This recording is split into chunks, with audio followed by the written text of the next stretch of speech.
I thought I'd put another update on this conversation we're having around the foreman.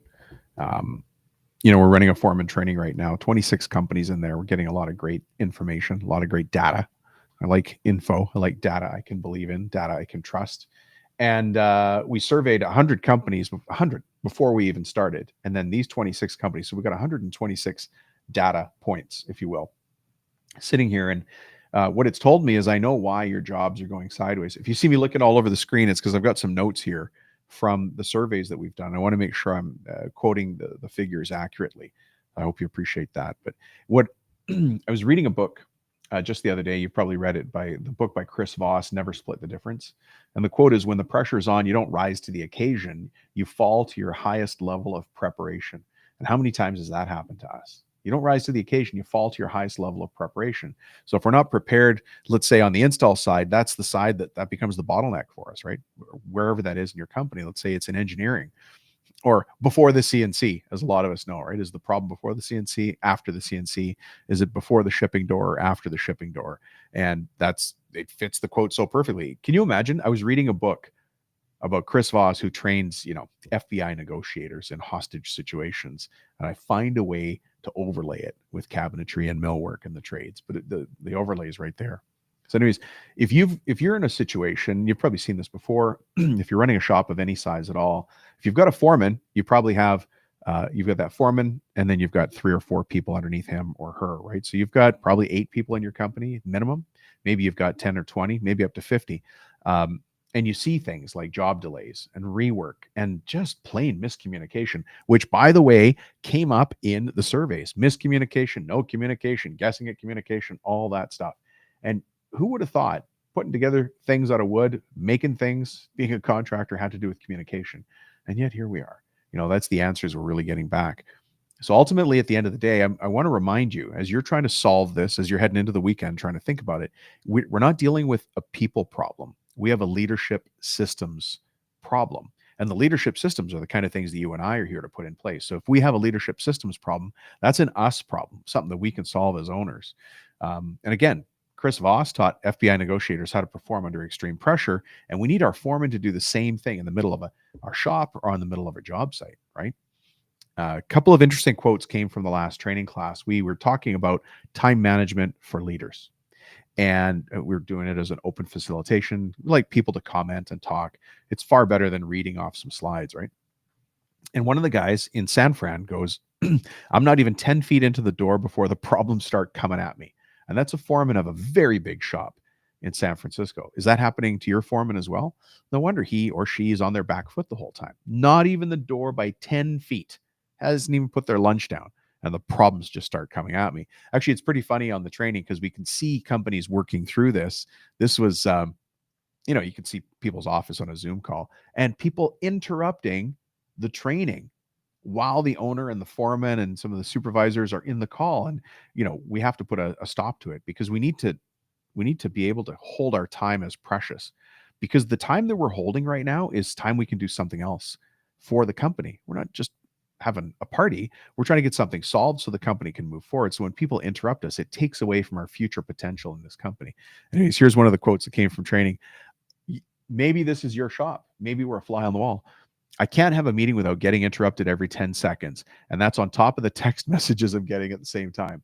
So there's a lot of frustration out there. And this is not your foreman talking to me. This is 126 foreman. This is 2 comments from among the 126, but that comment comes up again and again and again.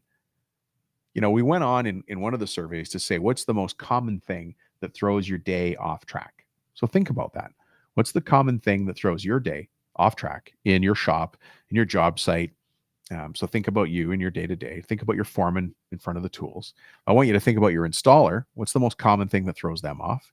And then before the CNC, what's the most common thing that throws off engineering, estimating, the designers, drafting, however you've got it? Maybe people are inputting information into energy. What is the thing, right? So here, let me read you some of the answers. You'll excuse me while I look at the screen here.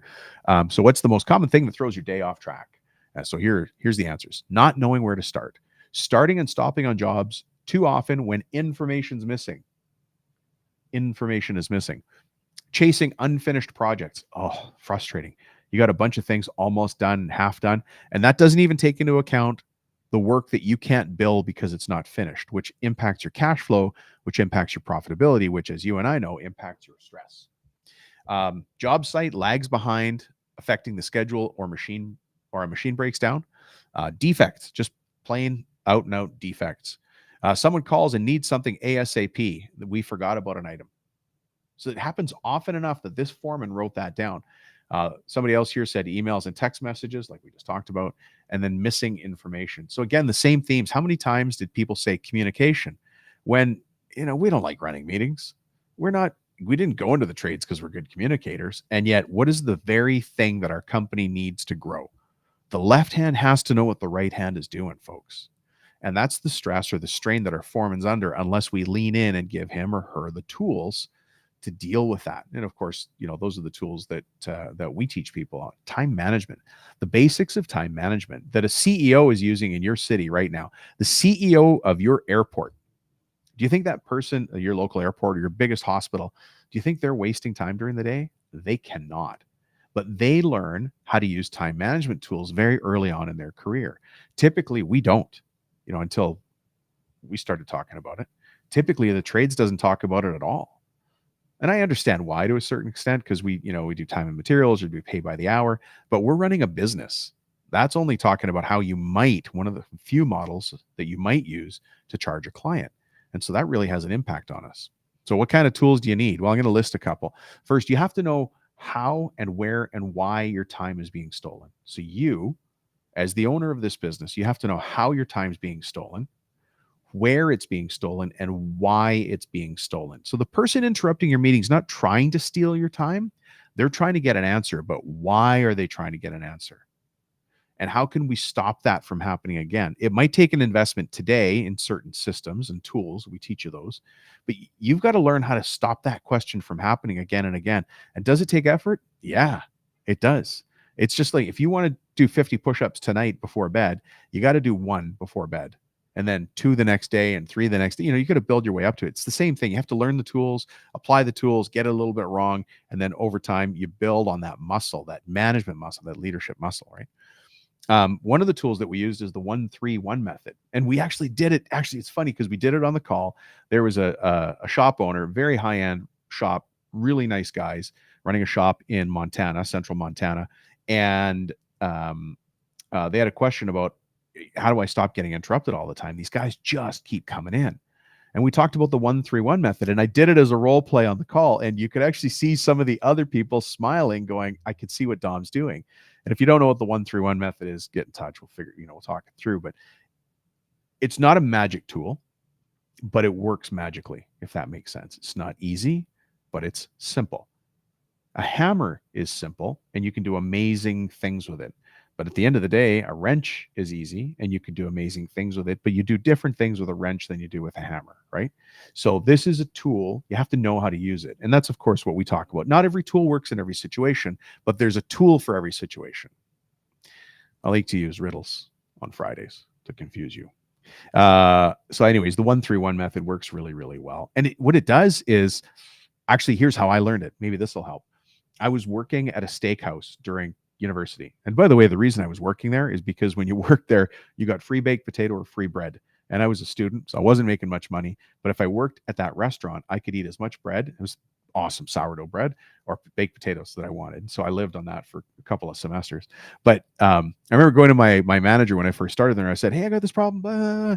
And he just turned to me and with this like really, it wasn't a cold look, but it was like a really serious look. And he said, Dominic, don't come to me with problems. You can only come to me with solutions. And then he turned around and walked away.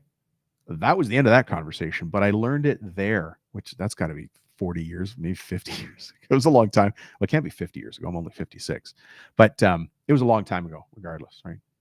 Gray hair here. That's the point of the 1-3-1 method. Put it back on them to come up with the answers. It can't be you all the time, because if it's you all the time, you will never sit on a beach chair in Hawaii, Mexico, Bermuda, Bahamas, Antigua, the coast of France, and have a beer. You'll never be able to do that unless you figure out how to get your people doing their thing. You're just going to continue being late home from work when you made promises that you were going to get there until we get our people doing the work. I'm sorry to have to be the one to tell you that, but it's kind of my job. I'm a very specific tool that's used a very specific way to grow a business. And it is to tell you that kind of thing and help you put it in place. Here's some more interesting data. When we surveyed everybody in the class, 72% of the people in there said they would recommend time management training to other foremen and supervisors. But what you don't know is that beforehand, 0% had ever been trained in time management. So from the beginning of the class to the end of it, in the beginning of the class, I said, I've never been trained in time management. By the end of it, 72% said they would recommend time management training to the other foreman. And now some of you out there who are really good at math are like, hey, Rubino, what happened to the other 27%? Well, the other 27%, they would also recommend it, but only in certain situations. So clearly we have to ask the question better. That's on us. But the other 27% said they would recommend it, but only to certain people who they thought would get the message. So I thought that was pretty cool. So number one, got a great answer. Number two, people picked up a lot of great information. And number three, we have to write that question a bit better to get even better data from it. And anyways, I hope you enjoyed this little overview. If you're thinking about training your foreman, then you're already in the top 1% of any business owner out there. You're in the top 1% of any shop owner, top 1% of millwork companies. Most will never watch this. Most will never invest the time to work on the inventory of their mind. But that inventory of our mind is exactly what we're talking about here. So I hope you enjoyed it. I hope you got a couple of key points there. If you need to talk to me about this, find a way to reach out to me. If you can't find me, you ain't looking. But love to talk to you about it anytime you're ready. Otherwise, I'll keep coming back with updates on how we're training the foreman, how we're walking through this forest, and how we are helping foremen and leaders become true leaders in the business so that the owner can move on to deal with other things. All right. Have a great weekend, folks. Thanks for checking in. We'll